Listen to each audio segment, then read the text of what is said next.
Mesdames, Messieurs, bonsoir et merci de nous rejoindre sur la RTS. Dans l'actualité de ce samedi 24 mars, le second tour de l'élection présidentielle au Sénégal, à la veille du scrutin, les observateurs trouvent rassurantes les dispositions prises par les autorités sénégalaises pour assurer la sécurité des électeurs.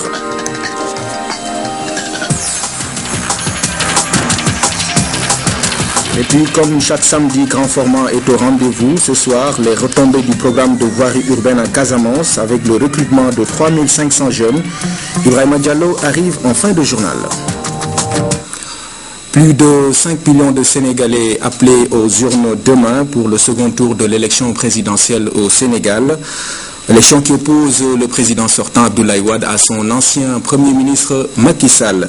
À la veille de ce scrutin, les observateurs électoraux de l'Union européenne et de la CEDEAO trouvent rassurantes les dispositions prises par les autorités sénégalaises pour sécuriser les électeurs. Nous y revenons dans quelques instants avec Mbaye Thiam. Le chef de la mission d'observation électorale de la CEDEAO, lui, appelle les électeurs sénégalais à voter dans le calme et dans la sérénité. Son Excellence Kofi Sama était face à la presse. Voici le compte-rendu de Hendrik Bokoko. Face aux journalistes, le chef de la mission d'observation de la CEDEAO a mis en relief la consolidation des acquis démocratiques, gage d'un scrutin libre et transparent. Le scrutin présidentiel de demain marquera certainement un pas supplémentaire vers la consolidation des acquis démocratiques et la stabilité politique du pays. Par conséquent, il doit être considéré comme une étape importante pour la cohésion nationale et le développement socio-économique du Sénégal. Veiller au respect de l'ordre et à la discipline lors du processus électoral, tel est le souhait émis par la mission d'observation. Je voudrais exhorter tous les leaders des partis et coalitions politiques, leurs sympathisants et militants à veiller à tout moment, pendant et après l'élection, au respect de l'ordre et de la discipline et à s'abstenir de tout acte de violence ou de provocation susceptible de compromettre ce processus continu de consolidation de la paix et des appuis démocratiques du Sénégal. Pour le patron de la mission d'observation de la CEDEAO, l'intérêt général de la nation devrait être préservé. À ce titre, il lance un appel aux deux candidats en lice. Je voudrais surtout lancer un appel aux deux candidats afin qu'ils acceptent le verdict des urnes et s'engagent à recourir aux voies légales dans le règlement de tout éventuel contentieux électoral. La CEDEAO entend jouer pleinement sa partition afin que la volonté du peuple sénégalais s'exprime librement dans des conditions de transparence et de crédibilité. Dans le même sillage, les observateurs de la société civile africaine expliquent le rôle qu'ils entendent jouer dans ce scrutin. Au total, ils seront 132 à se déployer sur l'ensemble du territoire national. Voici Innocent Dagbara Touré, le chef de mission, interrogé par Fatou Diouf. Nous sommes effectivement une mission qui a une équipe cadre de 4 membres qui restera effectivement ici en mission de longue durée pour être en mesure de pouvoir peaufiner le rapport final. Parce que vous n'êtes pas sans savoir que nous ne sommes pas des observateurs de scrutin, nous sommes des observateurs de processus. Nous ne sommes pas effectivement venus au Sénégal pour être en mesure de certifier une élection. Nous sommes venus pour observer, nous sommes venus pour donner des recommandations pour que les processus, les scrutins à venir, dont celui de juin qui arrive, puissent être en mesure d'être améliorés avec effectivement les différentes recommandations qui seront données. Donc déjà, nous allons vous dire, nous avions déjà déployé effectivement des observateurs à l'intérieur pour suivre la campagne électorale. Ceux-là ne peuvent pas être en mesure de pouvoir revenir, c'est d'autres équipes qui vont les rejoindre pour compléter effectivement le nombre. La période post-électorale, elle est la plus importante et c'est cette période qui peut amener effectivement toutes sortes de choses. Et notre continent n'en a pas besoin.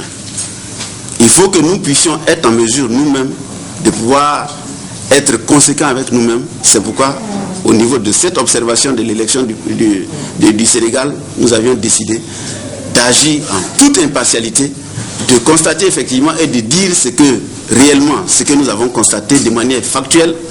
Et puisque effectivement nous avons des personnes qui sont là en train de suivre aussi les médias, il est important pour nous aussi que ces personnes, en regardant effectivement les médias, qu'ils puissent nous dire les dysfonctionnements que nous avons constatés. La réaction du directeur général de la RTS suite aux propos du candidat Macky Sall faisant état de la publication de résultats préfabriqués au soir du 25 mars. Babacar Diagne appelle l'Union européenne, le SYNPICS et tous les observateurs présents au Sénégal à venir vérifier si ce dispositif existe. Je vous propose de l'écouter. Je voudrais lancer un appel et faire une précision de taille parce que c'est relatif à l'éthique. L'appel que je voudrais lancer, c'est en direction des observateurs de l'Union européenne, à ceux qui viennent d'Afrique, mais surtout au SYNPICS, notre syndicat, nous les professionnels, et au CORED. Je voudrais qu'aujourd'hui et demain, tous ces observateurs, y compris nos confrères, soient présents à la RTS, aujourd'hui et demain, afin de vérifier s'il y a un dispositif tel qu'il en a fait état dans ces propos-là. Voir vraiment dans nos rédactions, dans nos deux directions, à la radio comme à la télé, il est prévu de faire pareil besoin. Et pour nous, c'est extrêmement important. Deuxièmement, je voudrais faire une précision. Il n'y a pas à la direction de la radio, à la direction de la télévision, des journalistes à qui on peut remettre des résultats préfabriqués. Nos journalistes sont certes aujourd'hui jeunes, mais ils sont tous très responsables et très dignes. Il n'existe pas de journalistes, et je le répète, à la radio ou à la télévision, capables de lire des résultats préfabriqués, venant de quelque autorité que ce soit, et je le souligne. Donc vraiment, nous pensons que entre aujourd'hui et demain, notre syndicat, les membres du CORED, les observateurs de l'Union européenne ou ceux venant d'Afrique seront présents à la RTS et qu'à l'issue du vote, demain 25 mars, on pourra faire une déclaration ou sortir un communiqué vraiment qui va totalement statuer sur ce qui a été dit par rapport à la RTS. Et c'est très très important pour nous. Nos postes seront largement ouvertes, nos rédactions aussi, les deux directions également, pour que les gens puissent parler aux journalistes, regarder la façon avec laquelle, n'est-ce pas, ils travaillent, regarder le dispositif qui est en place pour voir professionnellement ce qui est fait.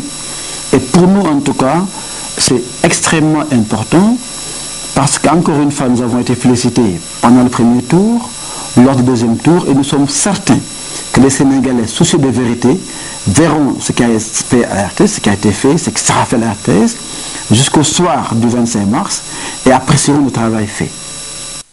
Puis à propos de ce scrutin, ce communiqué du directeur général des élections qui rappelle au président et à l'ensemble des autres membres des bureaux de vote toute l'importance qui doit être accordée à la présence ainsi qu'à la ponctualité de tous les acteurs impliqués dans le processus électoral en vue de permettre un bon déroulement du vote le jour du scrutin.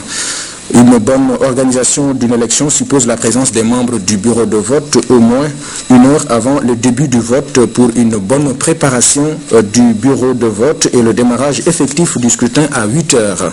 Il en appelle au sens civique, à la conscience citoyenne, au sens patriotique et au don de soi de chacun pour la réussite du second tour de l'élection présidentielle.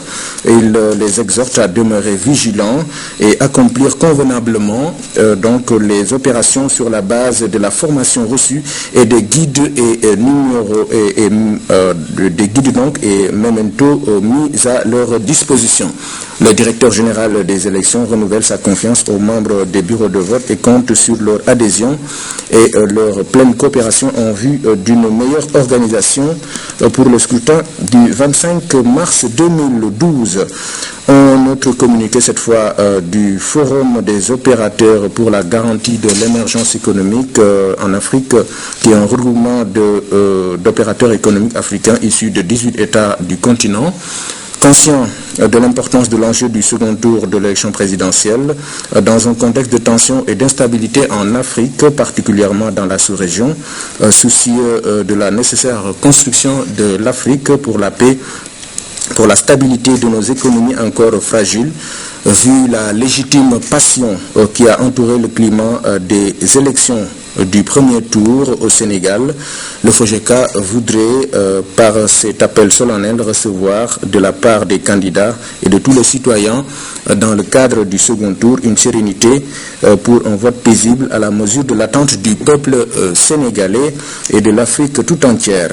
Le FOGECA donc sollicite auprès des candidats Abdoulaye Wade et Macky Sall leur esprit toujours rappelé par chacun d'eux de construction de la paix au Sénégal et la fraternité entre les acteurs du monde politique pour la garantie de la stabilité nationale. En ce sens, le FOGECA sollicite auprès de chacun d'eux le respect du verdict qui sortira des urnes.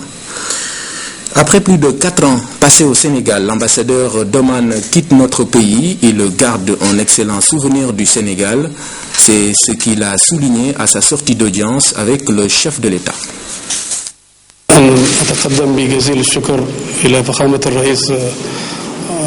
Il remercie dans un premier temps le président de la République du Sénégal, parmi les deux relations entre les deux pays, entre le Sénégal et le Sultan de Toumane.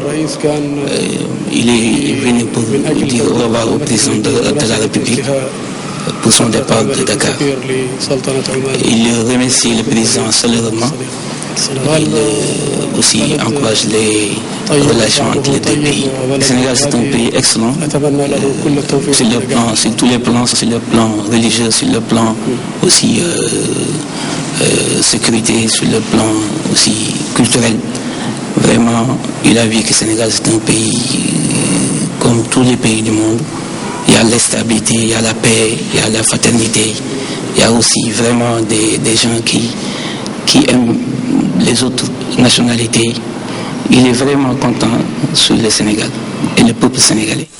L'édition 2012 du Magal de Porokhane a vécu. L'événement a drainé beaucoup de fidèles. Retour sur ce grand moment de dévotion et de ferveur religieuse avec Aline Badarakan. Porokhane, le jour du Magal, circuler devient une véritable gymnastique. La cité de Mame Diarra Bousso refuse du monde. Les fidèles sont venus en masse. Les véhicules et autres moyens de transport sont obligés de céder le passage. Les piétons règnent en maître sur l'asphalte.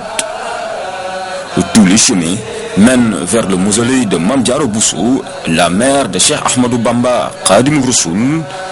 Ici, la ferveur religieuse est à son paroxysme. Le Magal bat son plein.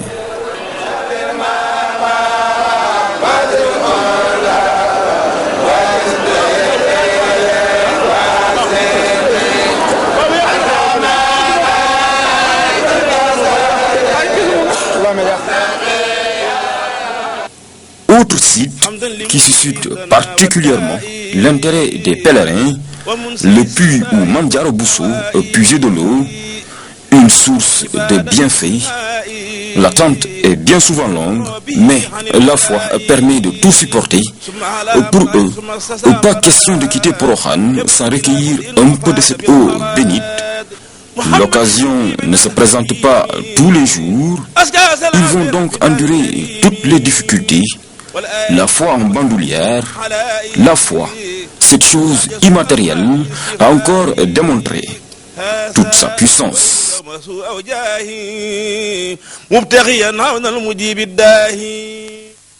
Lors de la cérémonie officielle, le khalife de Serigne Bassirou Mbacké a lancé un appel à la paix en cette veille de scrutin présidentiel.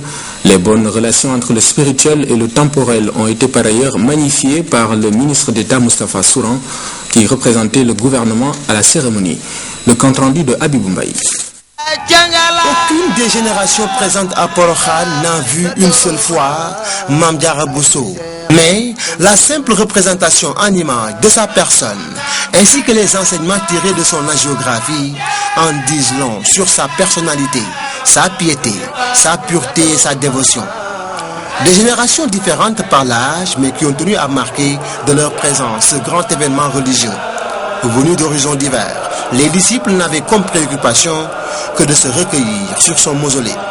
Un lieu hautement spirituel et symbolique, car Cheikh Ahmadou Bamba, son fils, avait promis à tout visiteur de le retrouver sur place, quelle que soit la durée du passage, aux côtés de sa sainte mère. Le Magal de Porokhane est une des rares occasions où toute la communauté mouride, parents du Cheikh, grands disciples, talibés de tous bords, bref, la famille de Mamor Anta Sali Mbacké et de Mamara Mbacké se retrouvent au même moment. Car Mame Diarra constitue pour eux tous un dénominateur commun. Et cela se confirme à l'occasion de la cérémonie officielle où l'État est toujours représenté. Et cette année, le ministre d'État Moustapha Souran, lui-même petit-fils de Mame Diarra, a représenté le gouvernement, accompagné d'un autre ministre, Khadim Gueye. Et vu le contexte de la célébration de cet événement marqué par le deuxième tour de l'élection présidentielle, il n'y avait qu'un seul message qui vaille, celui de la paix pour sauvegarder la stabilité du pays.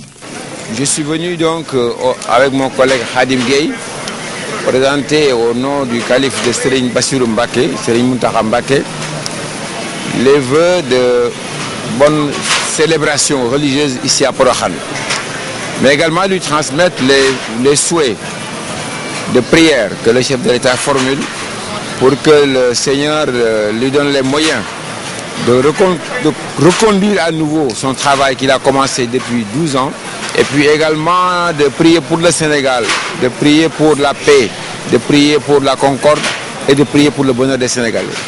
Le calife de Serigne Bassirou a réitéré ses prières devant tout le monde en disant que le chef de l'État était déjà venu et que par conséquent ce qu'il a demandé, le calife a bon espoir que le Seigneur l'exaucera et qu'il est important que nous puissions continuer à travailler dans la paix et la discipline.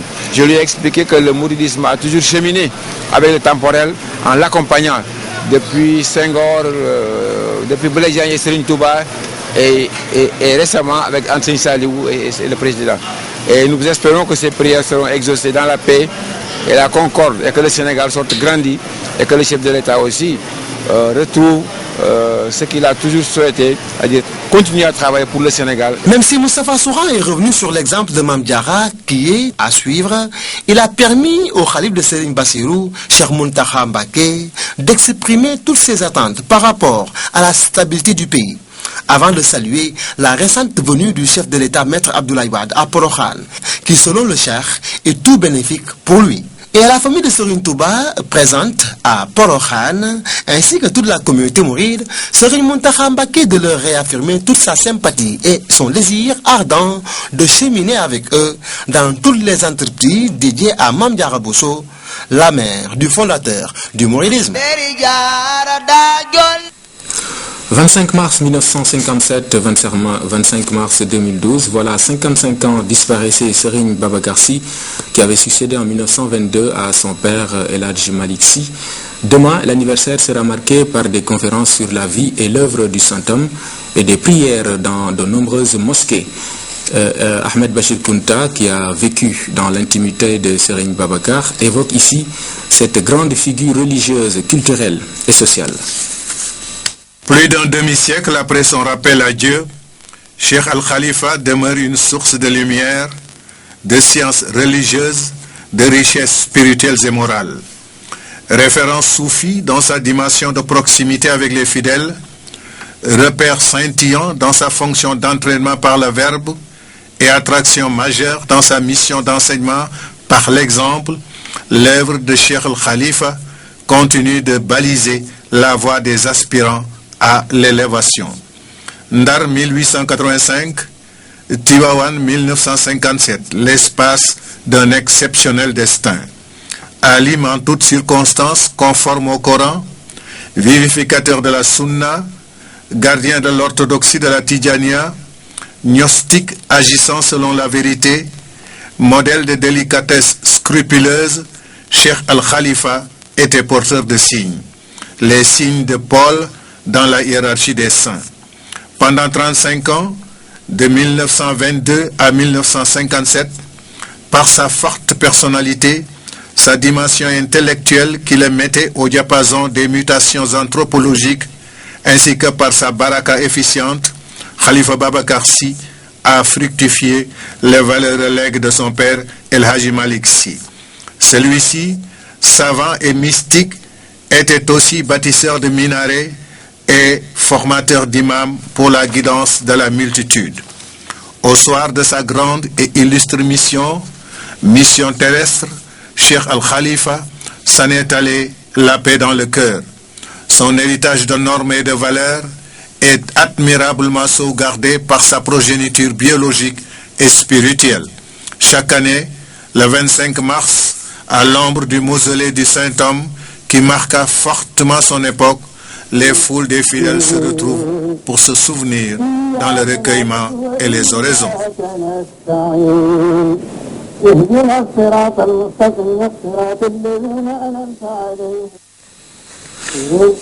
Ce 24 mars est célébrée la journée mondiale de lutte contre la tuberculose au Sénégal. C'est en avril que les activités officielles vont se tenir. Cette année, le thème de la journée gravite autour de la tuberculose de l'enfant. Lors de la conférence de presse organisée par le programme national tuberculose, il a été beaucoup question de surveillance des enfants vivant auprès des adultes malades. Oumar Diaw. Chaque année, ce sont des milliers de nouveaux cas de tuberculose qui sont enregistrés dans le monde, particulièrement dans les pays pauvres. Provoquée par le fameux BK, le bacille de Koch, la tuberculose reste un marqueur du sous-développement. S'il y a la promiscuité, s'il y a la densité de la population sans un système d'aération assez convenable, il va sans dire que le microbe est là, suspendu à l'air et prêt à contaminer. La corrélation entre la maladie et le niveau de pauvreté est évidente dans la capitale où elle est plus présente dans la banlieue. Le 24 mars de chaque année est un moment de réflexion et d'action de plaidoyer pour faire reculer le mal. La journée de cette année place les enfants au cœur des préoccupations car eux aussi peuvent être touchés sans qu'on puisse d'ailleurs poser le bon diagnostic. C'est une tuberculose qui est très sous-notifiée dans nos structures. Les prestataires passent à côté de la tuberculose de l'enfant parce que beaucoup d'entre eux n'ont pas encore développé ce réflexe. Nous voulons quand même que nos prestataires soient suffisamment outillés dans les structures de santé. Le PNT, qui coordonne les actions de lutte, a adopté des stratégies préventives spécifiques aux enfants afin de mieux les protéger. À chaque fois que l'enfant vit sous le toit d'un patient tuberculeux et que cet enfant soit en contact avec le tuberculeux, il faudrait effectivement mettre cet enfant sous prévention par la chimioprophylaxie à l'isoniazide. Mais cette stratégie est insuffisamment appliquée. Le programme a mis en place des solutions pédiatriques qui sont là et qui rendent facile quand même cette absorption de médicaments au niveau des enfants. La multirésistance a été abordée lors de cette rencontre. Elle appelle vigilance absolue et respect strict du schéma thérapeutique. Quelques 40 malades sont suivis avec les médicaments de seconde ligne sous la supervision d'un comité que dirige un pneumologue, professeur au CHU de Fannes. Le développement du sida ouvre de larges portes au BK. C'est tout l'intérêt de faire une cogestion des deux pathologies. Dans l'actualité internationale, le ministre des Finances du Nigeria, candidate à la présidence de la Banque mondiale, Ngozi Iweala, l'ancienne directrice de la banque, donc de 2007 à 2011, place sa candidature sur le signe de l'Afrique. Cependant, un accord prévoit que la direction de l'institution aille aux États-Unis. Les Américains refusent de partager le gâteau. Le suspense a duré jusqu'au dernier jour et l'affaire a beau concerner une Nigériane, c'est un Sud-Africain qui confirme la nouvelle. En tant que représentants du continent africain, nous sommes très fiers de confirmer que la ministre des Finances du Nigeria est candidate à la présidence de la Banque mondiale. Ngozi Okonjo-Iweala brigue un mandat prestigieux que l'Américain Robert Zwelick abandonne le 30 juin. Aux côtés d'un ministre sud-africain et d'un autre angolais, celle qui fut directrice de la Banque mondiale de 2007 à 2011 place sa candidature sous le signe de l'Afrique. Je considère que la Banque mondiale est une institution très importante pour le monde et particulièrement pour les pays en voie de développement. Elle mérite le meilleur président possible, c'est pourquoi je m'attends à une compétition avec de très bons candidats. Et est-ce que je suis confiante? Oui, absolument. Ngozi Okonjo-Iweala est la candidate idéale sur le papier. Elle connaît parfaitement l'institution, mais elle n'est pas américaine. Or, un accord tacite prévoit que la direction de la Banque mondiale va aux États-Unis, alors que celle du FMI va aux Européens. Les Américains refusent de renoncer à ce partage. Après de longues recherches pour trouver un candidat solide face à la ministre nigériane, Barack Obama a choisi vendredi Jim Yong Kim, un Américain d'origine coréenne, actuellement président de la prestigieuse université Dartmouth. Au Sénégal, le Code de la famille vient d'être harmonisé aux instruments internationaux en faveur de l'équité et de l'égalité de genre. Une brochure de 26 pages a été lancée par les femmes juristes en relation avec les ministères de la Justice, la Culture, du genre et du cadre de vie. Un document qui sera mis à la disposition des populations. Safoura Sow explique. Entre les lois nationales et les conventions signées et ratifiées, il existe souvent un grand gap. Pour le combler, il faudra harmoniser. C'est dans ce sens que cette brochure a été élaborée. Des illustrations fortes de signification et des textes bien fondés, des lois modifiées ou tout simplement abrogées. J'ai passé en revue toutes nos lois pour voir est-ce que les différentes conventions qu'on a signées et ratifiées sont respectées. Et j'ai produit le document. Et parmi les recommandations, on avait demandé de faire des recommandations. La première recommandation, c'était harmoniser le code de la famille et le code pénal avec la Constitution et les conventions signées. Donc c'est dans ce processus-là qu'est le ministère du genre, de mettre en œuvre ce qui avait été préconisé dans l'étude diagnostique. Comme dans un amphithéâtre, ces femmes juristes ou spécialistes en genre prêtent une oreille attentive. L'égalité entre hommes et femmes en droit a été explicitée. L'article 152 du Code de la famille a bénéficié d'une parfaite amélioration en faveur de la femme sénégalaise. L'article 152 du Code de la famille pose le principe que c'est le mari qui est le chef de la famille. On demande qu'en respect, pour mettre cette disposition en harmonie avec la Constitution, on dise que la famille est sous la direction conjointe du mari et de la femme. Donc direction et administration conjointe de la famille. Et ça va nous régler beaucoup de problèmes parce qu'il faut savoir que le fait de faire du mari du chef de la famille, ça empêche les femmes d'avoir accès aux allocations familiales, ça empêche les femmes d'avoir accès à la pension de réversion, même l'égalité fiscale, on ne l'a pas tout à fait encore, toujours parce que comme c'est le mari qui est le chef de la famille, il a toute une série d'avantages dans d'autres domaines. Cette harmonisation est le fruit d'un vaste chantier entamé en mai 2001 par les acteurs étatiques et non étatiques. Le Sénégal, grâce à une volonté constante d'assurer la promotion des droits de la femme et d'institutionnaliser l'équité et l'égalité de genre, le Sénégal a su construire un cadre législatif pertinent.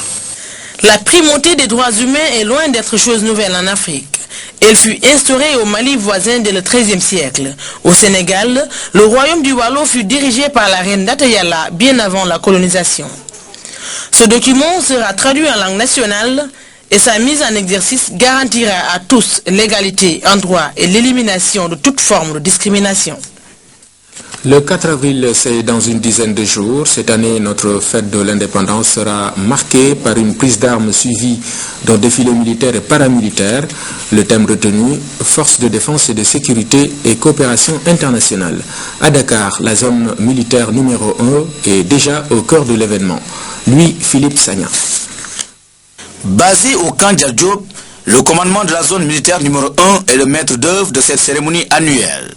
À moins de 15 jours de l'événement, les préparatifs vont bon train. L'année électorale nous a créé une contrainte nouvelle, puisqu'il a fallu à la fois préparer les actions de sécurisation de l'élection présidentielle et en même temps les festivités du 4 avril.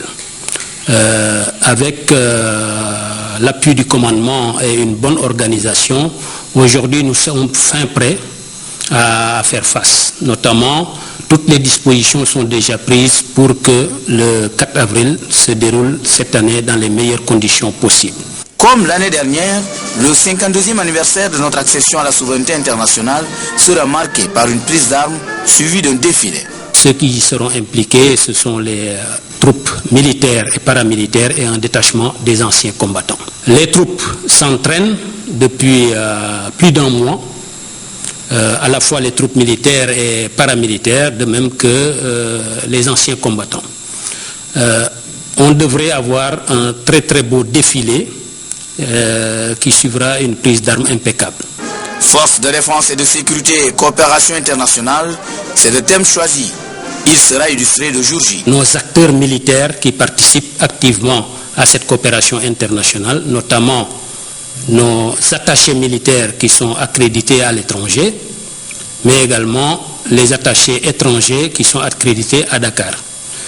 Les pays d'origine de ces attachés accrédités à Dakar, de même que les drapeaux des pays où nous avons des attachés militaires, défileront.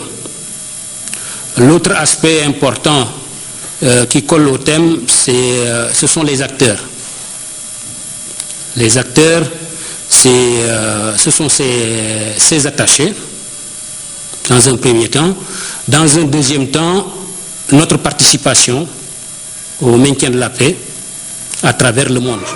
La répétition générale est prévue le 2 avril prochain à la base aérienne de Ouakam. À cette date également, les 5 tribunes, dont celle présidentielle, devraient déjà être prêtes à accueillir les autorités civiles et militaires, mais aussi et surtout les représentants des pays amis. Pour joindre l'utile à l'agréable, la tradition sera respectée, avec notamment la retraite au flambeau prévue le 3 avril. Une occasion pour magnifier le concept Armée-Nation.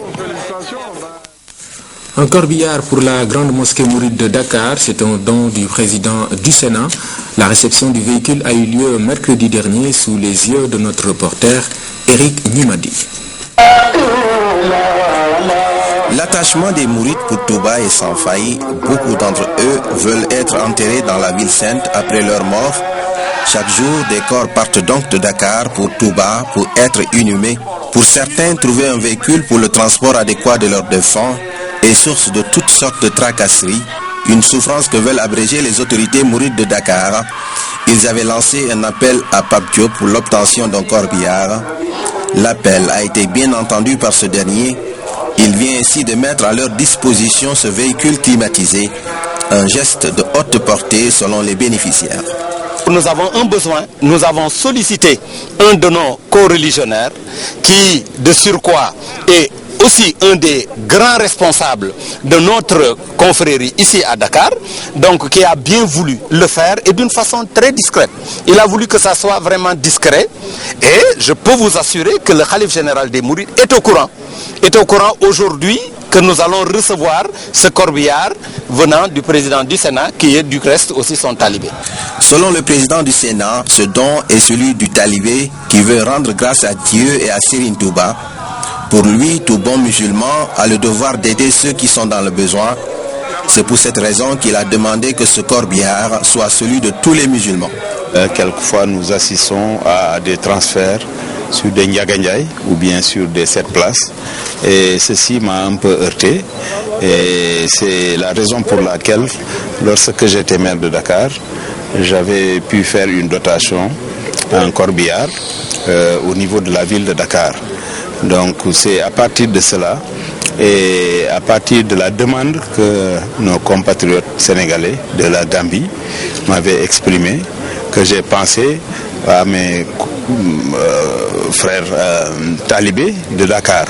Donc c'est la raison pour laquelle j'ai fait ce don de corbillard pour permettre aux Dakarois de pouvoir transférer nos morts d'une manière beaucoup plus décente vers Touba. Après les Mourides de Dakar, Pape Diop souhaite offrir un corbillard à ceux de la Gambie, une façon pour lui de les aider à l'évacuation de leurs défunts vers Touba. Dans l'actualité scolaire, le Sénégal connaît déjà ses représentants à la 10e édition des Olympiades de la langue turque. Il s'agit de 2 élèves du collège Yavuz Selim qui excellent dans la poésie et la chanson. Ces Olympiades, il faut le savoir, font la promotion de la langue turque à travers le monde. Ndeye Aïdadja.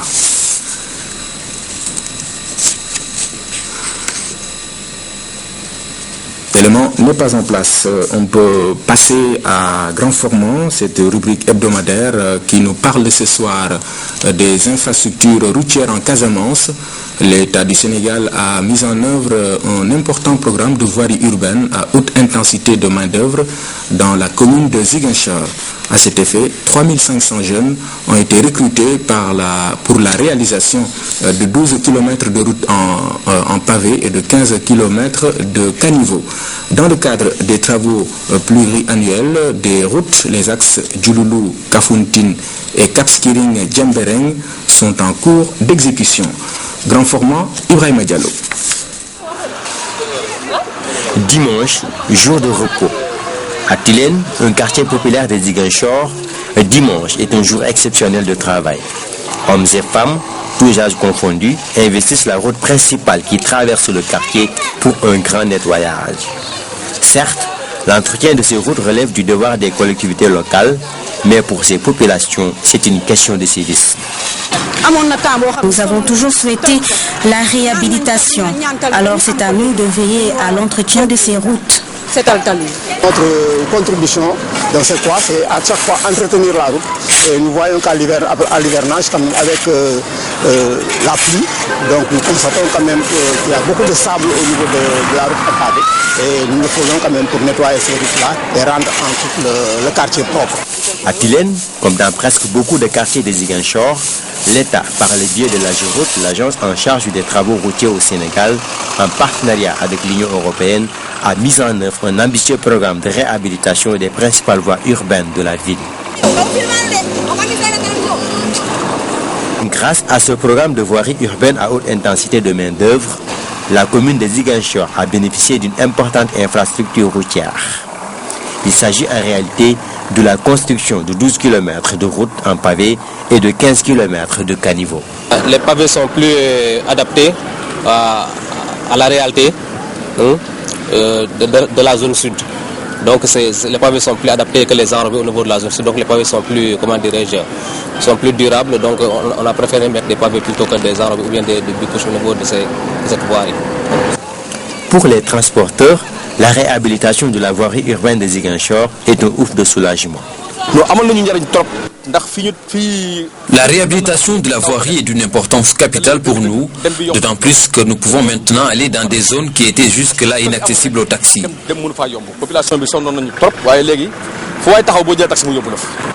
Outre le fait que ces pavés facilitent la mobilité des personnes et des biens, ils vont grandement participer à l'amélioration du cadre de vie des populations des quartiers défavorisés dans la commune de Ziguinchor.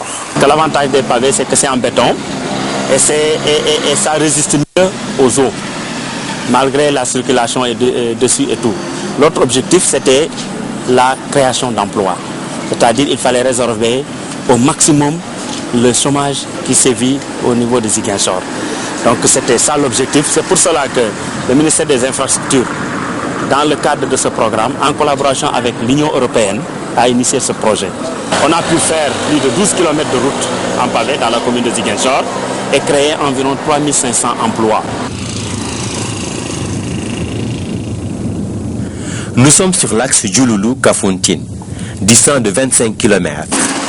De par sa position géographique, son paysage, la présence de la mer et son poids économique, cette partie du Fogny a malheureusement longtemps souffert de l'état impraticable de la chaussée que les populations appellent ici la route économique. Sur cet axe stratégique, les travaux portent essentiellement sur le terrassement, la scarification de chaussées existantes et le revêtement. Le gros travail se situe dans la fondation et la couche de base. Et il faut noter aussi que nous allons mettre en place une couche de base en ciment, en latérite améliorée au ciment, pour qu'on puisse avoir une couche de base suffisamment solide qui va tenir pendant des années. Ensuite, nous allons mettre maintenant un revêtement là-dessus. Un mois après le démarrage des travaux, les ouvriers comptent livrer la route dans un délai très court, 8 mois seulement. Cette route a un impact économique extrêmement élevé et il n'est pas très long, c'est 25 km à peu près. C'est pourquoi donc nous nous réjouissons de sa reconstruction totale pour que effectivement les populations puissent vivre décemment. Avec cette route, nous sommes les principaux bénéficiaires. Nos produits quittent Kafountine pour les autres coins du pays. Les avantages sont alors énormes. Grâce à ce fonds routier mis en place par l'État du Sénégal, l'axe Kapskiring-Djembereng est en cours d'exécution. C'est 10 km qui va être revêtu et donc qui normalement devra être livré d'ici 2 à 3 mois maximum, Inch'Allah. Un projet que les populations de ces localités ont longtemps attendu. Toute notre réserve foncière située sur la bande, donc depuis Cabrousse jusqu'à Diembéring, sera un peu revalorisée. Parce que tout simplement, il y a eu plein d'investisseurs qui voulaient justement développer des activités sur le littoral, mais malheureusement, après quelques minutes de pratique seulement, de ce tronçon qui était chaotique, on déchanté. L'autre aspect qui me paraît le plus important, c'est le désenclavement de la localité. La réhabilitation de l'axe Djouloulou-Kafountine et la réalisation de la route qui relie Cap Skirring à Diembéring entrent en droite ligne des préoccupations de l'État du Sénégal, ce qui constitue un pas important dans la mise en œuvre du projet des travaux pluriannuels de routes revêtues dans les régions de Ziguinchor, Kolda et Sédhiou. Merci Ibrahima. Je vous en parlais en début de journal. Plus de 5 millions de Sénégalais sont appelés aux urnes demain pour le second tour de l'élection présidentielle qui va opposer le président sortant Abdoulaye Wade à son ancien Premier ministre Macky Sall. À la veille de ce scrutin, les observateurs de l'Union européenne et de la CEDEAO trouvent rassurantes les dispositions prises par l'État pour assurer la sécurité des électeurs. Un sentiment exprimé à l'issue d'une rencontre avec le ministre d'État, ministre de l'Intérieur, Maître Ousmane Gam. Explication Mbaye Thiam. Tout au long de la journée, nous avons assisté à un balai des observateurs au ministère de l'Intérieur. Une série d'audiences ouvertes par la délégation des observateurs du Parlement européen. Le Sénégal, il a une tradition démocratique importante, que tous les moyens vont être déployés pour sécuriser les élections, même dans des régions qu'on peut dire qui sont plus compliquées, comme la Casamance, où l'armée quand même est mise à disposition aussi pour assurer la sécurité et aussi pour éviter de possibles débordements, je dirais, après les élections. Quelques minutes plus tard, c'est au tour de la mission d'observation de la CEDEAO d'être reçue. L'ancien Premier ministre togolais se dit confiant de la maturité du peuple sénégalais. Nous sommes heureux de dire que le ministre d'État nous a rassurés sur toutes les mesures qu'il a prises, aussi bien pour la sécurisation du matériel, des bureaux de vote, des électeurs, des candidats, pour que tout se déroule comme il faut demain, dimanche 25 mars 2012. Le Sénégal n'est pas en apprentissage en matière d'élection ni en matière de sécurité, et par conséquent, le ministre a fait son travail et continue à le faire. Et il prend toutes les mesures qu'il faut pour qu'il n'y ait de débordement nulle part. Même sentiment de confiance pour la mission d'observation de l'Union européenne. Entre rumeurs et réalité, seuls les faits comptent. Et il y a au Sénégal une grande différence entre la réalité et les rumeurs. La réalité, on l'a vu au premier tour, sereine. La réalité était calme, un scrutin crédible aux yeux de tous. Et les rumeurs les plus folles couraient malgré cela. Les inquiétudes donc montaient par les rumeurs. Cette fois-ci, le deuxième tour, il y a moins de rumeurs, mais elles existent tout de même. Il faut en parler, il faut voir jusqu'où ces rumeurs peuvent être fondées, et c'est ce que fait le ministre, c'est ce que nous faisons aussi de notre côté. Nous ne sommes pas là pour croire, nous ne sommes pas là pour avoir des inquiétudes, nous sommes là pour observer les faits. Et si rumeur il y a, nous allons chercher s'il y a des faits sur lesquels il faut se baser. Et sinon, on n'a rien à dire des rumeurs. Nous voulons avoir des faits. Et nous vérifions, nous regardons, nous observerons. Et si problème il y a, vous pouvez être sûr qu'on le décèlera. Si problème il y a, d'ailleurs, vos médias qui sont libres travailleront. Si problème il y a, vos observateurs locaux, sénégalais, 6500 en tout, verront aussi. Je pense qu'il y a suffisamment de garde-fous au Sénégal pour que les Sénégalais eux-mêmes fassent de ce scrutin un grand succès démocratique. 4500 observateurs nationaux sont déployés à travers le pays. Issus des différentes organisations de la société civile, cette plateforme des observateurs nationaux entend jouer pleinement son rôle. Notre observation ne se contentera pas seulement de constater les dysfonctionnements ou les bons points, Mais à l'intérieur de nos observations, nous envisageons d'intervenir auprès des autorités lorsque nous constatons un dysfonctionnement que nous aurons vérifié. Nous avons posé sur la table cette affaire de Gourdin qui inquiète beaucoup de gens, beaucoup de Sénégalais, et donc il nous a assuré. Toutes ces différentes missions ont vu vite leurs inquiétudes balayées. En effet, le ministre d'État, ministre de l'Intérieur, leur a donné des gages fermes sur la sécurité du scrutin. Nous leur avons donné toutes les assurances quant à la prise en charge de ce volet sécuritaire qui se décline à 3 niveaux. Le premier niveau, c'est la sécurisation des lieux de vote et des bureaux de vote, ainsi que du matériel électoral et des membres du bureau de vote, et bien entendu des électeurs eux-mêmes le jour du scrutin. Nous avons, pour prendre en charge ce premier niveau, réuni l'ensemble des forces de sécurité et de défense qui se sont réparties la tâche sur toute l'étendue du territoire national, et aujourd'hui le dispositif est déjà en place pour dire donc la sécurité maximale au niveau des lieux de vote. Le deuxième niveau est le niveau des agglomérations et contrées du pays. À ce niveau-là, des patrouilles seront assurées dans toutes les agglomérations et au niveau des campagnes pour que les populations se sentent en sécurité, pour que la paix et la tranquillité publique règnent tout au long du scrutin, afin que les populations soient assurées et qu'elles aillent voter massivement. Nous avons bon espoir que tout se passera dans d'excellentes conditions.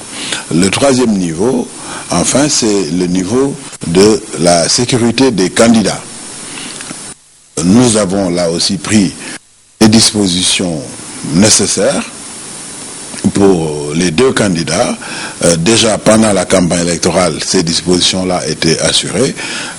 Elles seront maintenues jusqu'après le scrutin pour que les candidats se sentent toujours en parfaite sécurité. Des forces spéciales ont été mises à leur disposition à cet effet. En un mot, nous avons un climat apaisé. Nous sommes loin de ce climat. Nous sommes vraiment dans un climat de sérénité, de paix et de calme. Et nous espérons que les populations sortiront massivement pour aller voter. En tout cas, nous leur lançons un appel à cet effet, car la sécurité est garantie, mais aussi toutes les dispositions ont été prises pour maintenir ce climat de paix et de tranquillité publique. Toutes les missions qui se sont succédées au cours de la journée ont évoqué l'épiphénomène des Gourdins qui serait une menace pour la sécurité et pour la paix le jour du scrutin. J'ai rappelé d'abord que ce phénomène ou cet épiphénomène des Gourdins a été outre mesure amplifié et, disons, développé par une certaine opinion pour recréer cette psychose qu'on a connue lors du premier tour. Alors qu'il n'en est rien. Nous avons repris contact avec Cheikh Béthio Thioune, le guide spirituel des Thiantakoun, qui nous a donné non seulement la même assurance, mais qui nous a même dit qu'il va faire personnellement une déclaration pour dire à ses disciples que le jour des élections, qu'aucun Gourdin ne sorte de la maison, que la seule arme qui devra sortir pour aller vers les bureaux de vote devra être la carte d'électeur. Et je suis sûr que comme ses disciples respectent à la lettre ces recommandations, ils ne vont pas sortir de Gourdin le jour des élections. Comme ça, tout le monde sera rassuré. Avec un scrutin apaisé, les Sénégalais sont appelés à se prononcer massivement, dans le calme et la sérénité. Voilà, et là c'est la fin de ce journal. Merci de l'avoir suivi. Bonne soirée.